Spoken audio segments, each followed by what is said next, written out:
you can hear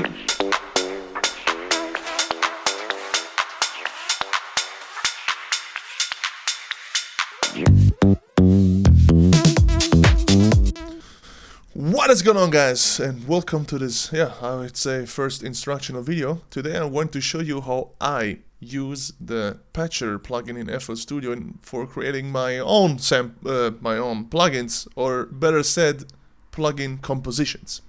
A lot of modern plugins, I'm not saying all of them, are basically just a composition and a mixture of different basic elements. With basic elements I mean, for example, a reverb, probably a tube distortion or a delay, a compressor, and mixing them together with a new UI, you have something new. So let's do this. I prepared this song. As you may know, in house music especially, there is an element that often is repeated. And this is a low cut in conjunction with a reverb. And we can do this manually. We can put these plugins on, we can draw automatization curves, no problem at all. But I am a really lazy guy and I want to automate repeating tasks as much as I can. Since it's on the master, I'm going to delete this instance, put a new one on. And first of all, we need the basic elements that I was referring to. In this case, it's an equalizer. I will use the frequency splitter for that. And of course, we need a reverb plugin. I'm going to use standard plugins, but of course you can use whatever you want. Okay, these two are our basic elements. Again, you can make it as complicated and convoluted as you want. I will keep it simple for this example. And what we need now is to create the inputs for controlling the parameters that we want. So we are going to open up the plugin, first of all the reverb. And in this case, I want to control the wet level. So I'm going to activate this one. And as soon as you activate it, you can see that there is an input being created on your instance. And when you hover with your mouse over it, you can see on the top left corner, it's the wet level input. This is great. Now I want to do the same with the equalizer. Since I want to low cut, I'm going to need to automate this parameter. So activate. Now we need the chain, and I'm going to do it like this. Really simple.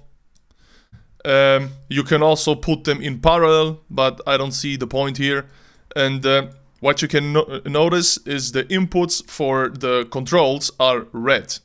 On the other hand, we have the audio routes, which are in yellow or orange. Well, what we do need now is a control surface. And in this case, we will need a knob. And yeah, I will do... just use this one. Really simple. Yeah, this is basically our control knob. Of course, we can put in a lot more effort if you want, but again, I'm really lazy.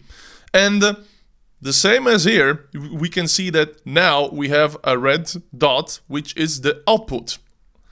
The value output of our control knob. We can basically do this now. And this will work. But there's a problem with it. And I will show you what.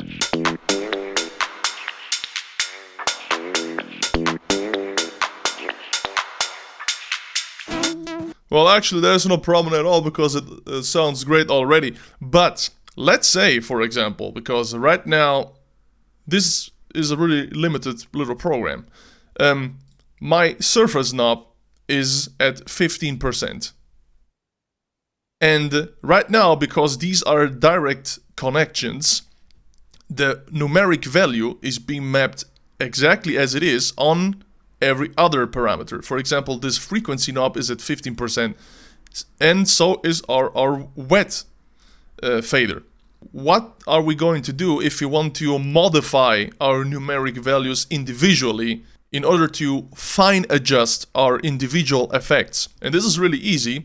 You can just use the Fruity Formula controller, which is this node. It's a plugin. I use the terms node because of Blender. And what we can do now when we check this plugin out is, what does it do? It basically doesn't do anything else than accepting a maximum of 3 values and doing something with it, a formula. We can basically calculate another new value based off an inputted value. So we're going to activate input A. We're going to connect it to our surface knob. And now the value of our surface knob is going to be mapped on input A.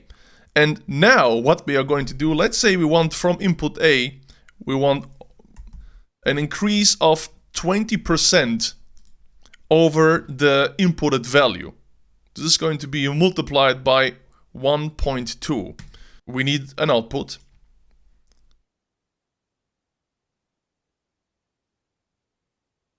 No. Now our reverb is always going to be 20% more affected than our low cut. Let's check it out.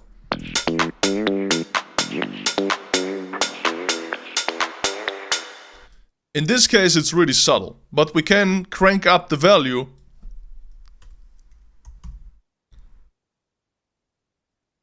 Let's check this out. Yeah, this is definitely too much, but you get the point. You can individually modify your values and fine adjust how much you want to affect the effect. Stupid word. We can activate the knob. We can do create an automation clip. There it is. And now we can do the basic automation stuff that we are used to. Of course, right before the drop, it's going to drop. Let's check this out.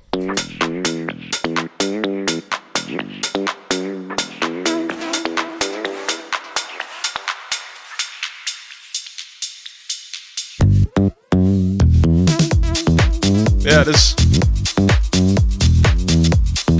But it would be nicer if there would be, you know, like a small teaser that now is going to come the bass. Yeah, like this.